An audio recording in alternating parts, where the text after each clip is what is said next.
వంట గ్యాస్ విషయంలో కుటుంబ అవసరాలకు ఏమాత్రం లోటు లేకుండా చేయడమే తమ తొలి ప్రాధాన్యత అని మంత్రి పయ్యావుల కేశవ్ స్పష్టం చేశారు.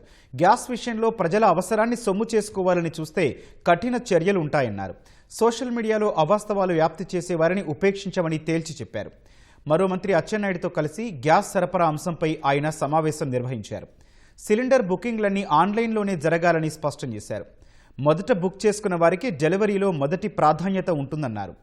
గ్యాస్ దొరకదేమోననే ఆందోళనతో బుకింగ్ చేయొద్దని ప్రజలకు ఆయన విజ్ఞప్తి చేశారు. సప్లై మెకానిజం ఎట్లా ఇంప్రూవ్ చేయాలనేటువంటిది కేంద్ర ప్రభుత్వం ఎప్పటికప్పుడు గైడ్ లైన్స్ మార్గదర్శకాల ద్వారా మా అందరికి కమ్యూనికేట్ చేయడం జరుగుతుంది. రాష్ట్ర స్థాయిలో ఉన్నటువంటి సమస్యని కూడా ఎక్కడా ఉత్పన్నం కాకుండా వాటిని ఇమీడియట్ గా గవర్నమెంట్ రెస్పాండ్ అయ్యేటట్టు ఒక యాక్షన్ టీమ్స్ అన్నింటినీ కూడా ఫామ్ చేసుకోవడం జరిగింది. ఆ యుద్ధ ప్రాంతంలో ఇవాళ నౌకల రవాణాను డిస్టర్బ్ కావడం మూలన ఇవన్నీ జరుగుతున్నాయి. కేంద్ర ప్రభుత్వం బెస్ట్ ఎఫర్ట్స్ ని పెట్టింది. వాళ్ళు ఆల్టర్నేటివ్ సప్లై రూట్స్ ని ఎత్తుకుతా ఉన్నారు. ఉన్నటువంటి సప్లై మెకానిజం ని స్ట్రెంగ్తెన్ చేస్తున్నారు. భారతదేశంలో ఉన్నటువంటి రిఫైనరీలు అన్నింటికీ కూడా భారత ప్రభుత్వం ఇప్పటికే ఆదేశాలు ఇచ్చింది. కంపెనీలు అన్ని కూడా గ్యాస్ ప్రొడక్షన్ వైపు వెళ్ళిపోయినాయి. పెట్రోకెమికల్స్ అన్నింటినీ కూడా సప్లైస్ ఆపేసి గ్యాస్ ప్రొడక్షన్ ని పెంచడం జరుగుతుంది.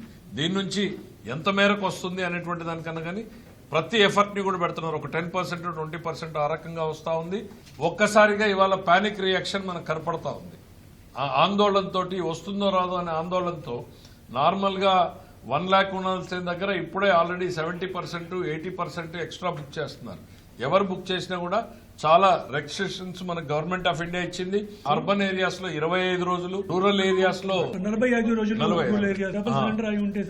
32 రోజులు. ఇది గవర్నమెంట్ ఆఫ్ ఇండియా మనకు గైడ్ లైన్స్ పెట్టింది. దాని ప్రకారం సప్లైని మనం రెగ్యులేట్ చేస్తా ఉన్నాం. ఎక్కడ కూడా బ్లాక్ మార్కెటింగ్ కి ప్లేస్ లేదు.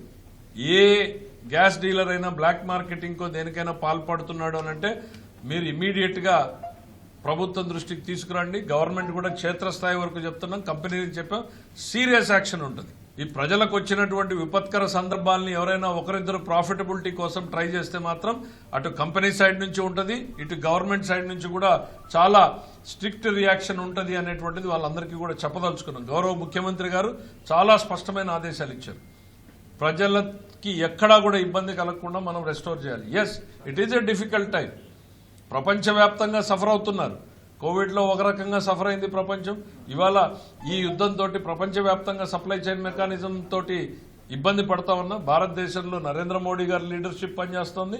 ఇక్కడ చంద్రబాబు నాయుడు గారి లీడర్షిప్ ఏ రకంగా మనం ఆల్టర్నేటివ్ సప్లై చైన్స్ ఎస్టాబ్లిష్ చేయాలనేటువంటిది. మరి రాష్ట్ర ప్రభుత్వంలో కూడా నెక్స్ట్ ఫస్ట్ ప్రయారిటీ మాకు డొమెస్టిక్, అంటే కుటుంబ అవసరాలకు కుటుంబాలు ఏవైతే వాడుతున్నారో గ్యాస్ సిలిండర్లు వాటిని ఫస్ట్ ప్రాధాన్యతగా పెట్టుకున్నాం.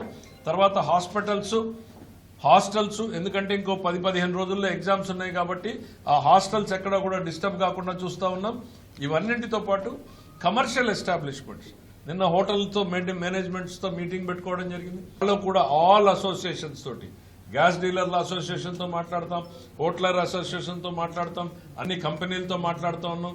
పైప్డ్ గ్యాస్ ఇవాళ గతంలో చంద్రబాబు నాయుడు గారు ఏవైతే పర్మిషన్స్ ఇచ్చారో అవి ఇవాళ ఈ నగరాలకు వరంగా ఉన్నాయి. కొంత ఎక్కడా కూడా సిలిండర్లకి బుకింగ్ ఫస్ట్ కమ్ ఫస్ట్ ప్రయారిటీలోనే నడుస్తుంది. ఆన్లైన్ లోనే చేయమంటున్నాం.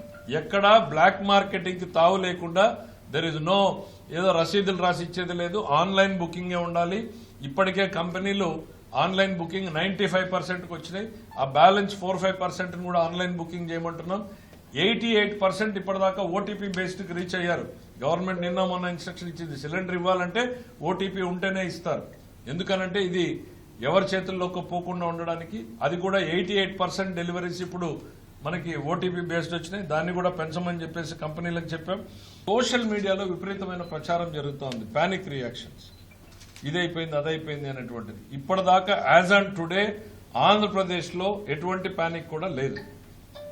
ఎస్, మిగిలిన స్టేట్లో ఎక్కడైనా ఏమైనా మొదలైన అర్బన్ సెంటర్స్ లో ఉండేటువంటి ఆ విజువల్స్ తీసి ఇక్కడ పెట్టి ఇక్కడేదో జరిగింది అనేటువంటి ప్రయత్నం చేయడం, ఇది ఈ రకమైనటువంటి దానికి ఆందోళనకి ప్రజల్ని భయపెట్టేటువంటి వాళ్ళ మీద చర్యలు ఉంటాయనేటువంటిది కూడా చెప్తా ఉన్నాం. ఎక్కడైతే అధిక ధరలకు హోటల్స్ కానీ ఇంకోరు కానీ చేసేటువంటి ప్రయత్నం ఉందో ఇవన్నింటి మీద కూడా మేము దృష్టి సారించదలుచుకున్నాం. ఈ పబ్లిక్ నుంచి కూడా మంచి సజెషన్స్ వస్తే వాటిని కూడా యాక్సెప్ట్ చేస్తామని తెలుసు. ఆల్టర్నేటివ్ ఫ్యూయల్స్ ఇప్పుడు నిన్న హోటలర్స్ వచ్చారు, సార్ మాకు గతంలో వాడేటువంటి బట్టీలు ఏవైతే ఉన్నాయో మేము ఆల్రెడీ 3 హోటల్స్ వాళ్ళు మేము పెద్ద హోటల్ స్టార్ట్ చేసాం, మాకు బాగా ఉంది అన్నారు. అంటే బొగ్గుతోటి నడిపేటువంటి తందూరు బట్టీలు, వాటి మీద కుకింగ్ చేస్తున్నాం. ఇంకో హోటల్ వాళ్ళు చెప్పారు మేము మెనూని తగ్గించుకున్నాం సార్, ఫిక్స్డ్ మెనూ పెట్టేస్తున్నాం, సో దట్ అది ఒక్కసారి వండేస్తే ఆ మెనూని సప్లై చేస్తాం అనేటువంటిది. ఇట్లా రకరకాల ఆప్షన్స్ వస్తూ ఉన్నాయి. విపత్కర పరిస్థితులు వచ్చినప్పుడు మనం వినూతనమైనటువంటి ఆలోచనలకు వెళ్ళాలి. ప్రతి ఒక్కరం కూడాను ఎక్కడైతే మాక్సిమం మినిమైజ్ చేసుకోండి, ఆందోళన చెందాల్సినటువంటి అవసరం లేదు. ప్రభుత్వం పూర్తి స్థాయిలో పనిచేస్తూ ఉంది. సామాన్యుడి కష్టాలకి కలగకుండా ఉండడానికి అటు కేంద్రము ఇటు రాష్ట్రము చంద్రబాబు గారి లీడర్షిప్ లో ప్రతి మంత్రుల టీం కూడా హాలిడే అనేది లేకుండా కూడా పూర్తిగా పనిచేస్తున్నారు అనేటువంటి నమ్మకాన్ని ఇవ్వదలుచుకున్నారు. ప్రధానమైన టెంపుల్స్ లో ఆల్రెడీ స్టీమ్ కుకింగ్ నడుస్తూ ఉంది, సోలార్, కాబట్టి అక్కడ ప్రాబ్లం లేదు. చిన్న చిన్న టెంపుల్స్ ఒకరిద్దరు అడిగారు, వాటికి కూడా ప్రాధాన్యతను ఇవ్వడం జరుగుతుంది. Thank you.